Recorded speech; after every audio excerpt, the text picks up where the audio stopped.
sistematizar la práctica, ¿no? Y para eso vamos a ver algunas características de la planeación, que serían aquellos puntos que en este momento podrían ustedes darles como un aspecto a mejorar, un proceso de retroalimentación a sus alumnos. Y basamos la planeación a distancia en puntos generales. Primero, tener datos generales.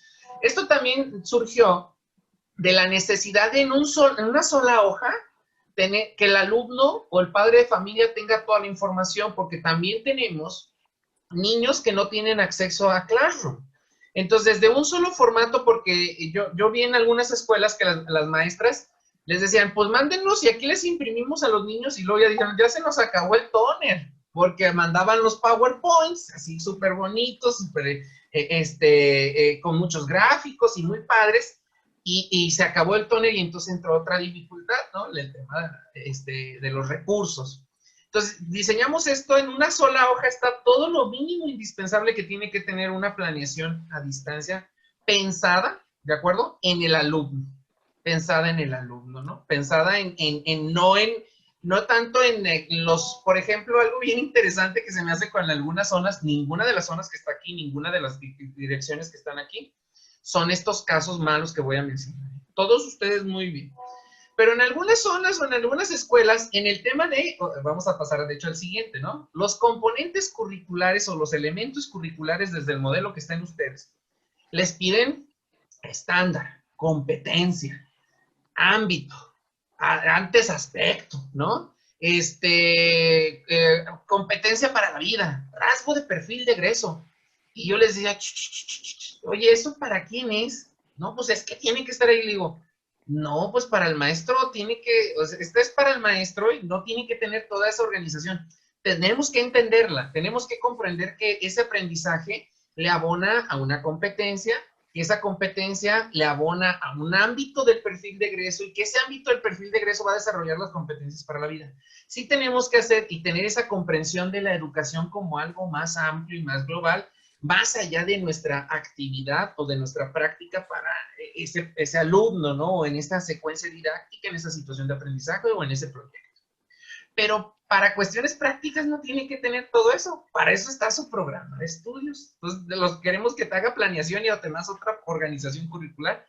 ¿Qué elementos curriculares mínimos tiene que haber para llevar una organización? Ahí sí yo recomiendo solamente para llevar una organización, tendría que llevar el aprendizaje esperado y el contenido o tema. Nada más, ¿de acuerdo? Como una forma de que yo lleve una organización de qué aprendizajes abordamos a distancia y cuáles vamos a tener que reforzar ya en la presencialidad, ¿no? Los datos generales, asignatura, bueno, grado o grupo o escuela, nombre del alumno, título de la clase. El título de la clase es muy importante porque es diferente al aprendizaje esperado. Es como desde ahí atrapamos al alumno con una clase que sea interesante, con algo que sea vinculado a su práctica, ¿no? Con algo que capte sus intereses y lo motiven.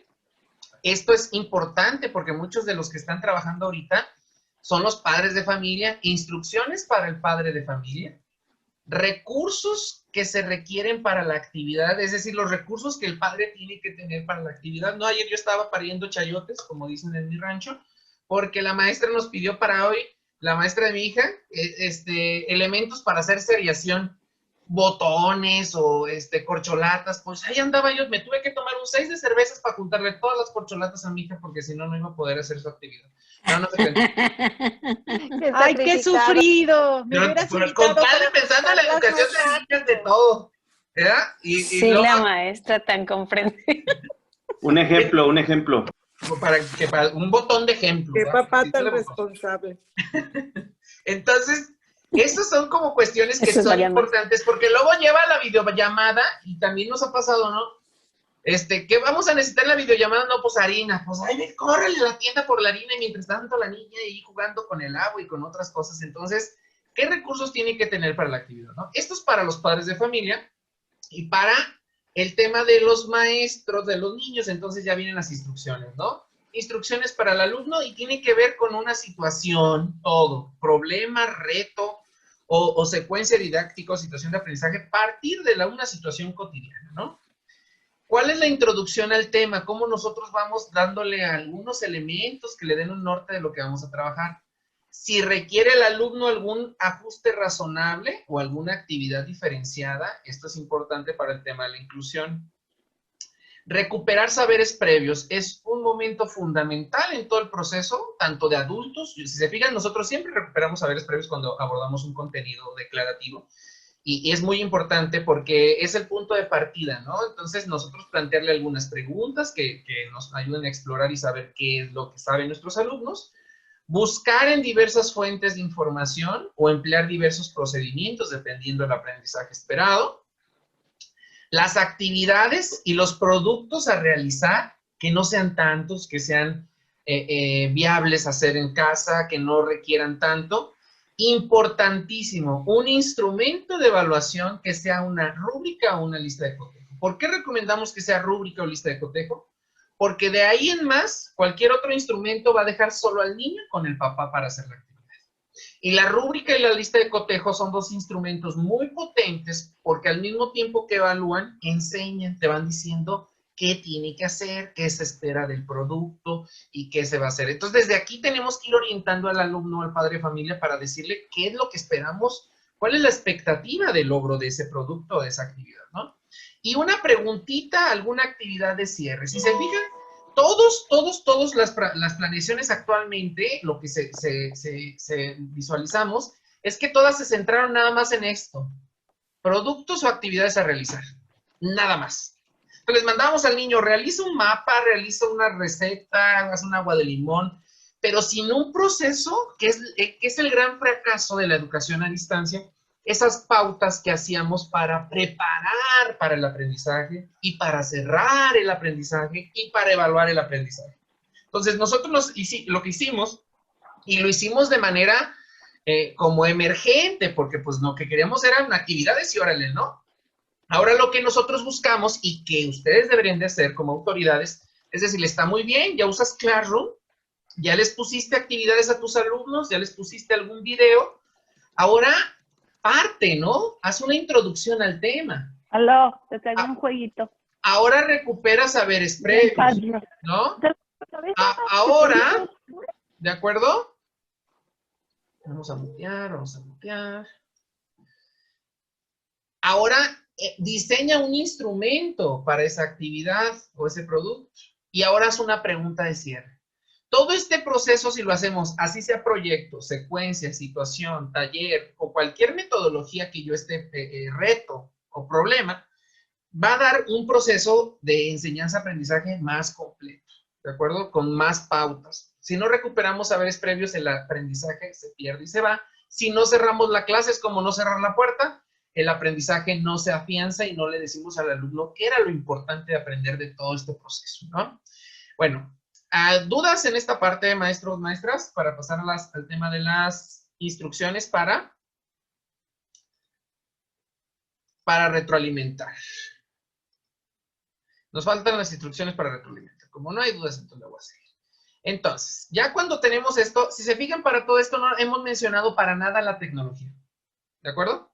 Para nada hemos mencionado ni va a ser en Classroom, y va a ser por WhatsApp, o va a ser por Facebook. Es decir, esto se puede trabajar sin ningún problema de manera presencial, o de manera que yo le entregue este formato al papá cuando vaya, al niño cuando vaya, y él se vaya y regrese, ¿no? Pero ¿cómo va a ser ese proceso de regreso, no? Hasta aquí fue el proceso de qué es lo que tiene que hacer, ¿no? Y qué se espera que haga. Entonces, aquí va a ser el tiempo de entrega. ¿Cuánto tiempo tiene para entregar ese producto, no? El formato o el archivo en el que puede entregar impreso, en fotografía, en PowerPoint, en Word, entre mayor diversidad, mejor para nuestros alumnos, maestros. Porque si nos cerramos a un formato, van a haber dificultades. Si tú quieres hacer lo que todos hacen en PowerPoint, entonces haz una sesión antes de cómo hacer PowerPoints y cómo subirlos a una plataforma o algún medio de administración de contenido, ¿no? El medio por el cual se va a entregar va a ser por una liga de Classroom, va a ser mi teléfono para que me lo manden por WhatsApp, va a ser en tal grupo de Facebook, etcétera, ¿no? Medio de comunicación para dudas. Liga, si es posible, para hacer una reunión de Zoom o Meet, de reforzamiento, de aclaración de dudas intermedia durante el proceso, y links de recursos digitales. Entonces aquí ya van los videos tutoriales, las aulas virtuales, los libros, los cuentos, las páginas de consulta, los simuladores, todo aquello que le puede ayudar a reforzar al alumno, aquí está, ¿no? Entonces, si se fijan, este formato es muy bueno. Yo les recomiendo que lo compartan en sus zonas y en sus escuelas. Va a estar en la plataforma para que lo descarguen, para unificar criterios, punto número 1. Y segundo, para que no se nos vayan a ningún aspecto de cómo podemos atender. Si los maestros llenan este formato en un Word o en un Docs, de aquí pueden migrarlo a un ClassDojo, a un sitio, a un Classroom. Es decir, no es planear 3 veces, sino una sola, pensando en un modelo híbrido, a distancia, virtual, presencial o en línea. ¿De acuerdo? Si se fijan, aquí están todos los elementos. Medio por el cual se va a entregar el producto, presencial, entonces estamos a distancia, ¿no? Medio de comunicación para dudas, entonces va a ser asincrónico. Medio para las reuniones de Zoom, entonces va a ser online, ¿no? A ver, por acá teníamos una pregunta, vamos a ver qué está.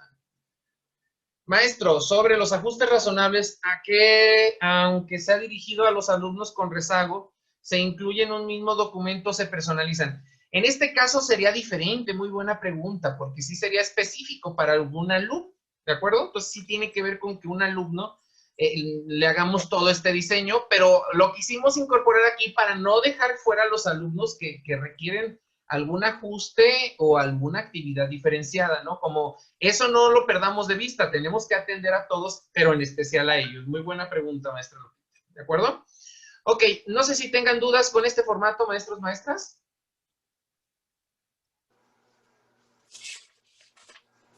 No, ninguna. Muy práctico. Perfecto. Ya que tenemos este formato y ya que hicimos o compartimos este formato, ya que llegamos al acuerdo que se puede trabajar o cuando menos esos elementos, porque lo que dicen en todas las... A mí no me gusta ese formato. No, el formato es lo de menos, los elementos, maestro. Que tengan esos elementos, ¿no? Ni los cuadritos, ni... Si se fijan, está aquí nomás para darle como componentes distintos, datos generales, instrucciones de los padres, instrucciones de los alumnos, 4 componentes generales. Pero lo demás, tú hazlo si quieres en tabla, en horizontal, en vertical, a texto corrido, como tú quieras. Pero si cumples con esto, tu alumno es muy posible que cumpla con las actividades, es muy posible que tenga la forma de que le lleguen las actividades y que no se sienta tan solo con el tema de las entregas, ¿no? Ok. Maestro, el punto 4 sería como el desarrollo de la clase, serían como las fases didácticas, el punto 4.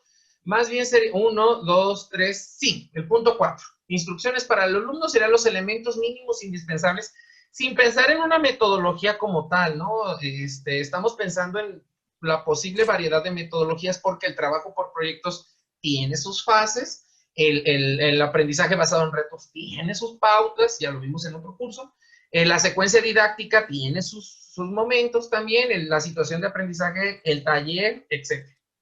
Esto es como pensando en algo más universal, ¿no?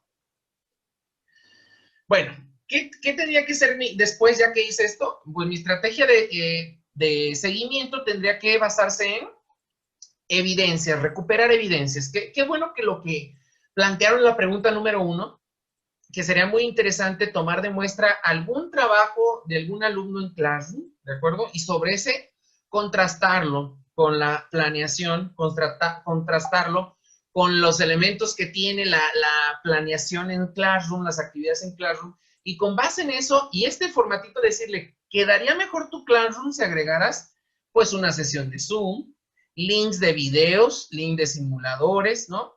A preguntas de cierre de reflexión, en una rúbrica o un instrumento que permita darle una orientación al alumno, más que para mí la rúbrica o la lista de cotejo está